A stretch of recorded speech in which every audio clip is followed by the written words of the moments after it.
श्री स्वामी समर्थ सगळ्यांना। तर गुरुचरित्र ग्रंथाचं पारायण कसं करायचं, त्याचे नियम काय असतात, त्याचबरोबर कोणत्या पद्धतीने गुरुचरित्र ग्रंथाचं पारायण करायचं हे या व्हिडिओमध्ये आपण पाहणार आहोत। तर व्हिडिओ शेवटपर्यंत पहा आणि संपूर्ण माहिती या व्हिडिओमध्ये लक्षात घ्या। श्री स्वामी समर्थ महाराजांचा प्रकट दिन 20 तारखेला येत आहे, म्हणजे शुक्रवार। तर आपल्याला प्रकट दिनानिमित्त गुरुचरित्र ग्रंथाचं पारायण आपल्याला करायचं। मग ते कसं करायचं त्या संदर्भात या व्हिडिओमध्ये आपण पाहणार आहोत। लक्षात घ्या, स्वामी प्रकट दिनानिमित्त ज्यावेळेस तुम्ही गुरुचरित्र ग्रंथाचं पारायण तुमच्या घरामध्ये करायचं असं म्हणत असाल, तर ते पारायण 7 दिवसाचंच करायचं असतं। म्हणजे घरातलं पारायण हे 7 दिवसाचं करायचं आहे। तुम्ही स्वामी केंद्रामध्ये जर कुठे गुरुचरित्राचं पारायण करत असतील तर तुम्ही त्या ठिकाणी सुद्धा करू शकता। पण खूप जणांना असं वाटतं की आपण आपल्या घरामध्ये गुरुचरित्र ग्रंथाचं पारायण करून बघावं। मग तुम्हाला जर तसं वाटत असेल तर तुम्ही तुमच्या घरामध्ये गुरुचरित्र ग्रंथाचं पारायण नक्की करू शकता। तर ते कधी करायचं ते मी तुम्हाला आधी सांगते। तर लक्षात घ्या, 20 तारखेला प्रकट दिन आहे, शुक्रवारी। तर गुरुचरित्र ग्रंथामध्ये सांगितलं आहे की गुरुचरित्र पारायणाची सुरुवात ही शनिवारी करायची आहे आणि सांगता ही शुक्रवारी करायची आहे। लक्षात घ्या, जसं सांगितलं आहे त्या पद्धतीने आपल्याला सुद्धा गुरुचरित्र ग्रंथाचं पारायण आपल्याला शनिवारी करायचं आहे। म्हणजे 14 तारखेला आपल्याला पारायणाला बसायचं आहे आणि सांगतात तर स्वामी प्रकट दिना दिवशीच येणार आहे, ती म्हणजे शुक्रवारी। म्हणजे योगायोग आलेला आहे। तर तुम्ही जसं गुरुचरित्र ग्रंथामध्ये सांगितलं आहे की शनिवारी पारायणाला बसा आणि सांगता तुम्ही शुक्रवारी करा, त्याच पद्धतीने तुम्हाला यावेळेस गुरुचरित्र ग्रंथाचं पारायण तुमच्या घरामध्ये करायचं आहे। 14 तारखेला बसायचं आहे आणि 20 तारखेला तुमची सांगता होणार आहे। लक्षात घ्या, आता प्रश्न असतो की गुरुचरित्र ग्रंथाचं पारायण कुणी करायचं। तर खूप सोपा प्रश्न आहे। आणि एक लक्षात घ्या, ज्यांना वाचता येतं, ज्यांना वाटतं की मी गुरुचरित्र ग्रंथाचं पारायण करावं, पुरुष असेल, स्त्री असेल, मुलगा असेल, मुलगी असेल, ज्यांना असं वाटतं की मी यावर्षी स्वामी प्रकट दिनानिमित्त घरामध्ये गुरुचरित्र ग्रंथाचं पारायण करावं, त्यांनी गुरुचरित्र ग्रंथाचं पारायण करू शकता।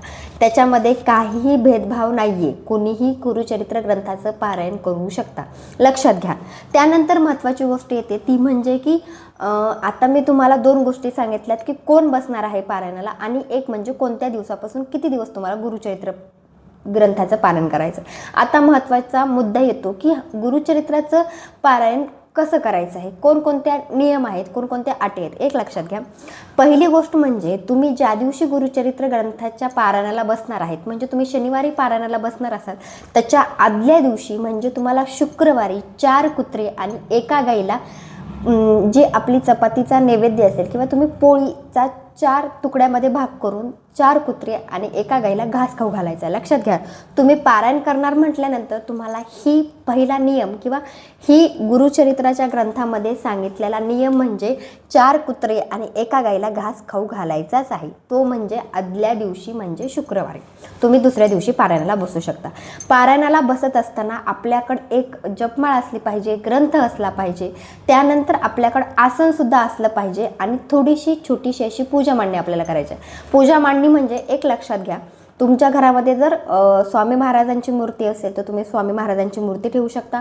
तुमच्याकडे दत्त महाराजांचा फोटो असेल तर तुम्ही दत्त महाराजांचा फोटो ठेवू शकता। तुमच्याकडे काहीच नाही तर तुम्ही सुपारी ठेवलात तरी चालेल। तर पूजा मांडणी तुम्हाला एखाद्या चौरंगावर करायची आहे। चौरंग घ्यायचं आहे, त्याच्यावर तुम्हाला स्वामी महाराजांचा फोटो ठेवायचा आहे, त्या ठिकाणी पाणी ठेवायचं आहे। तुम्ही कळश स्थापना सुद्धा करू शकता। एक सुपारी ठेवायची आहे दत्त महाराजांच्या नावानं, एक गणपती बाप्पाच्या नावाची एक सुपारी ठेवायची। असे तुम्हाला विड्याचे 4 पानं लागणार आहेत एक सुपारी ठेवण्यासाठी। त्यानंतर तुम्हाला त्या ठिकाणी घंटा ठेवायचा आहे। त्यानंतर आपल्या एखाद्या घरामध्ये फळ असेल ते फळ त्या पूजेमध्ये ठेवायचं आहे, फुलाचा वापर करायचा आहे आणि 7 दिवस प्रज्वलित राहील असा दिवा आपल्याला लावायचा आहे। अशा पद्धतीने आपल्याला साधीशी पूजा मांडणी करायची आहे। आणि गुरुचरित्र ग्रंथासाठी एखादा चौरंग घ्यायचा आहे किंवा तुम्ही पाट घेऊ शकता, त्याच्यावर एखादं आसन टाकायचं आहे। तुम्ही पिवळ्या रंगाचं घ्या किंवा तुम्ही केशरी रंगाचं घ्या आणि त्याच्यावर तो ग्रंथ आपला गुरुचरित्राचा ग्रंथ ठेवायचा आहे आणि त्याच्यासमोर आपल्याला पारायणाला बसायचं आहे। लक्षात घ्या, तुम्हाला जर पूजा मांडणी शक्य नसेल तर तुमच्या घरामध्ये देवघराच्या समोर तुम्ही थोडंसं साईडला आपला गुरुचरित्राचा ग्रंथ ठेवून तुम्ही ग्रंथाचं पारायण करायला सुरुवात करू शकता. असं काही नाही की पूजा मांडणीच लागते. पूजा मांडणी जर करणं शक्य नसेल तर तुम्ही ग्रंथ देवघराच्या साईडला ठेवून थोडंसं साईडला ठेवायचं आहे, कारण की रोजच्या रोज आपण देवपूजा करतो. यामुळं तर आपल्याला रोजच्या रोज ग्रंथाचं वाचन करणं होईल अशा पद्धतीने, किंवा कोणाचा पाय न लागला पाहिजे अशा ठिकाणी आपल्याला गुरुचरित्राचा ग्रंथ ठेवायचा आहे आणि पारायणाला सुरुवात करायची. साध्या पद्धतीने मी तुम्हाला सांगत आहे, म्हणजे मनामध्ये कोणतीच वाईट गोष्ट न करता जसं वाटेल तसं तुम्ही पारायण करायचं आहे आणि पारायण खरंच पूर्ण होतं. स्वामी महाराजांची कृपा त्या 7 दिवसामध्ये नक्की राहते, कारण की आपण काहीतरी करणार आहोत, कोणती तर सेवा रुजू होणार आहे आपली स्वामी प्रकट दिनानिमित्त. म्हणून आपल्याला साध्या पद्धतीने पूजा मांडणी करायची आहे आणि पारायणाला सुरुवात करायची. आता लक्षात आलं असेल. त्यानंतर महत्त्वाची गोष्ट लक्षात घ्या, 7 दिवस आपल्याला एकच वेळेचा वापर करायचा. तुम्ही सकाळी जर 3 वाजता पारायण वाचायला सुरुवात केली तर दुसऱ्या दिवशी सुद्धा तुम्हाला 3च्याच टायमिंगला पारायण वाचायला सुरुवात करायची आहे. म्हणजे एक वेळ ठरवायचा आहे, त्या वेळेमध्येच तुमचं पारायण झालं पाहिजे. लक्षात घ्या. दुसरा म्हणजे म्हणजे वेळेला महत्त्व द्या आणि त्याच वेळेमध्ये 7 दिवस पारायण पूर्ण करा. दुसरी महत्त्वाची गोष्ट, आपल्या खाली असं नसलं पाहिजे आणि पारायण करायच्या आधी रोजच्या रोज तुम्हाला 7 दिवस महत्त्वाची गोष्ट म्हणजे 1 माळ गायत्री मंत्राचा जप करायचा आहे, 1 माळ श्री स्वामी समर्थ महाराजांच्या मंत्राचा जप करायचा आहे. तिसरी गोष्ट म्हणजे रोजच्या रोज तुम्हाला गणपती अथर्वशीर्षक सुद्धा म्हणायचं आहे. ह्या 3 गोष्टी रोजच्या रोज आपल्याला पारायण वाचायच्या आधी, म्हणजे ग्रंथ वाचायच्या आधी ह्या 3 गोष्टी करायच्या आहेत. नंतर तुम्हाला पारायणाला सुरुवात करायची. त्याच्यामध्ये स्वामी स्थवन सुद्धा आलं. आणि लक्षात घ्या, पहिल्या दिवशी 1 ते 9 अध्याय, त्याच्या आधी तुम्हाला फुलं अर्पण करायच्या. ज्या ठिकाणी तुम्ही पूजा मांडली त्या ठिकाणी आपल्या ग्रंथाला फुल अर्पण करायचं, साखर ठेवायची आहे ग्रंथाला. त्याच्या आधी मी तुम्हाला सांगितलेल्या गोष्टींचा जप करायचा आहे. नंतर स्वामी स्थवन म्हणायचं आहे, गणपती अथर्वशीर्षक म्हणायचं आहे आणि नंतर तुम्ही 1 अध्यायापासून 9 अध्याय पहिल्या दिवशी वाचन करायचे आहेत. आणि आपल्याला 7 दिवस किती अध्याय वाचायचे ते या ग्रंथात दिलेले आहेत. मला सांगायची गरज नाही आहे, तुम्ही नक्की बघू शकता.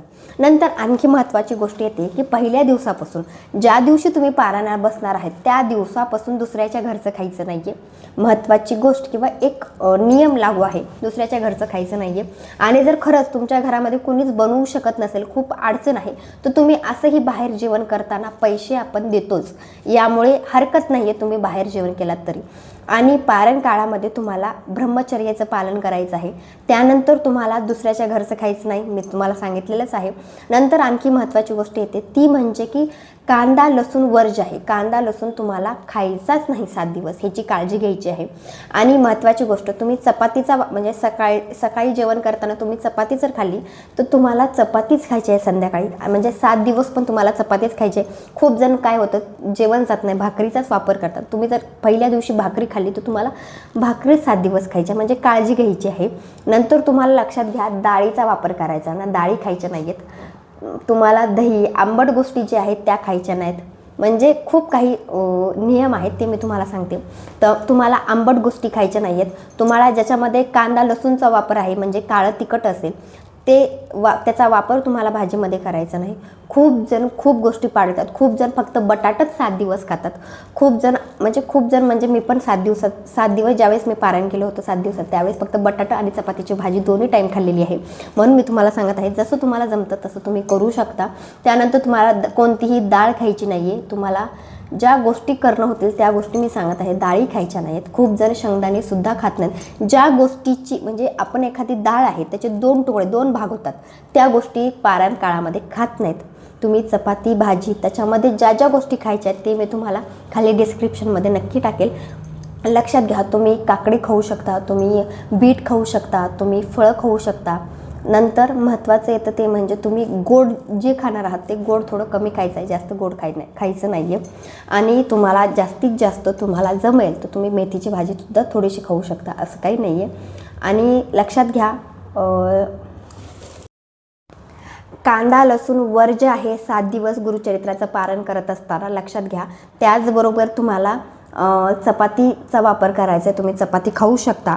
त्याचबरोबर एक धान्य म्हणजे गव्हापासून ज्या गोष्टी बनतात त्या तुम्ही खाल्लात तरी चालेल, त्याच्यामध्ये चपाती लक्षात घ्या. चपाती तुम्हाला 7 दिवस ही खायची आहे. नंतर तुम्ही बटाट्याची भाजी खाऊ शकता. त्यानंतर तुम्ही घोसाळी अशी एक भाजीचं नाव आहे ती तुम्ही खाऊ शकता. त्यानंतर तुम्हाला सुरण म्हणून आहे ते तुम्ही खाऊ शकता.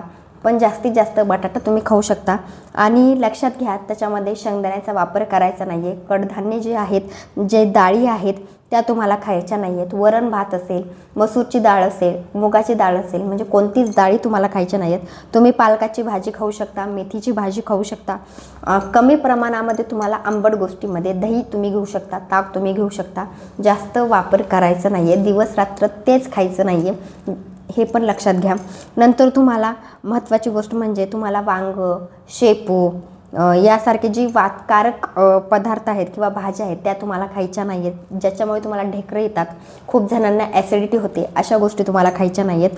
तुम्ही सूर्यफुलाचं तेल जे आहे त्याचा वापर करू शकता, किंवा तुम्ही करडईचं तेल असतं त्याचा वापर केला तरी चालेल. आणि ह्या गोष्टी खूप महत्त्वाच्या आहेत. आणि ज्यांना घरी कोणीच नाही जेवण बनवण्यासाठी, त्यांनी बाहेरचं खाल्लात तरी चालेल पारण काळामध्ये. कारण की आता वेळ अशी आहे की आपल्याला पारण करायचं आहे पण घरामध्ये कोणीच बनवायला नाही, तर तुम्ही बाहेरचं जेवण केलात तरी चालेल. असंही आपण त्याचा मोबदला बाहेर देणार आहोत, हे लक्षात घ्या.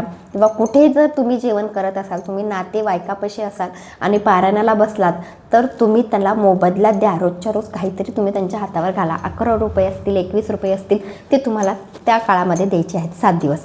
नंतर तुम्ही पारायण काळात रोजच्या रोज सकाळ संध्याकाळ तुम्हाला देवाला नैवेद्य दाखवायचा आहे. तुम्ही साखर दाखवा, जे तुम्ही स्वतःसाठी बनवलं आहे ते दाखवू शकता.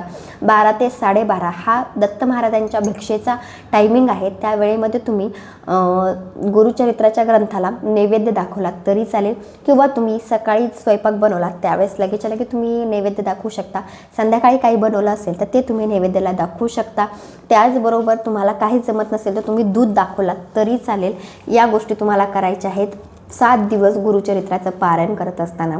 आणि महत्त्वाची गोष्ट म्हणजे आता पहिल्या दिवशी तुम्ही गुरुचरित्र ग्रंथाचं पारायण केलं तर संध्याकाळी झोपायच्या आधी विष्णू सहस्त्रनाम वाचायचं आहे. लक्षात घ्या, तुम्हाला 7ही दिवस विष्णू सहस्त्रनाम झोपायच्या वेळेस वाचायचा आहे. ह्या गोष्टी खूप गोष्टी महत्त्वाच्या आहेत. कारण की सोप्या पद्धतीने तुम्ही केलं की तुम्हाला सोपं वाटणार आहे पारायण. आणि पारायण करत असताना एक लक्षात घ्या, 1 ते 9 अध्याय वाचायला कमीत कमी 2 तास लागतात. आणि पहिल्यांदा तुम्ही पारायण करत असाल तर जास्तीत जास्त 2.5 किंवा 3 ताससुद्धा लागू शकतात. पण एक लक्षात घ्या, 12 ते 12:30 या वेळेमध्ये तुम्हाला वाचन करायचं नाही. तुम्ही त्याच्या आधी वाचून घेऊ शकता, किंवा जर तुम्ही वाचन करताना 12 वाजले थोडंसं थांबायचं आणि तुम्ही 12:30च्या नंतर वाचन करू शकता.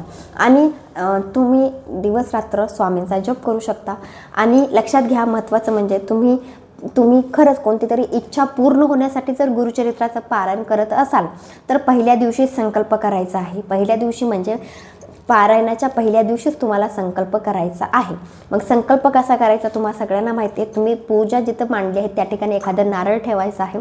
आणि तुम्ही कशासाठी पारायण करत आहात ते तुम्हाला सांगायचं आहे. आणि ते झाल्यानंतर तुम्हाला हातावर उजव्या हातामध्ये अक्षदा घ्यायच्या आहेत, एक फूल घ्यायचं आहे. आणि स्वामी महाराजांना सांगायचं आहे की मी अशा पद्धती किंवा माझी काहीतरी अडचण आहे, ती अडचण दूर व्हावी यासाठी पारायण करत आहे. ते पारायण पूर्ण व्हावे अशी इच्छा स्वामी महाराजांना सांगायची आहे. आणि त्याच्यावर ते अक्षदान फूल जे तुम्ही उजव्या हातामध्ये ठेवलं आहे त्याच्यावर थोडंसं पाणी, एक पळी पाणी ठेवायचं आहे. आणि नंतर पुन्हा सगळं सांगून ती एका तांबणामध्ये सोडून द्यायचं आहे. ही झाला संकल्प. पहिल्या दिवशी संकल्प करायचा आहे, सांगायचं राहिलं. आत्ता सांगते, संकल्प पण पहिल्या दिवशीच करायचा आहे. आणि गुरुचरित्र पारायणाची सांगता कशी करायची ते मी दुसऱ्या व्हिडिओमध्ये नक्की सांगणार आहे. लक्षात घ्या, पहिल्या दिवशीच तुम्हाला पारायणाला बसायचं आहे. पहिल्या दिवशी पारायणाला बसल्यानंतर तुम्हाला एका वेळेमध्येच पारायण करायचं आहे. सकाळी तर सकाळीच तुम्हाला पारायण करायचं आहे. जो वेळ तुम्ही ठरवला त्या वेळेमध्येच पारायण करायचं आहे. तुम्ही मठामध्ये करणार असाल तर खूप चांगली गोष्ट, अति उत्तम गोष्ट आहे. तुम्ही पारायण मठामध्ये करणार आहात.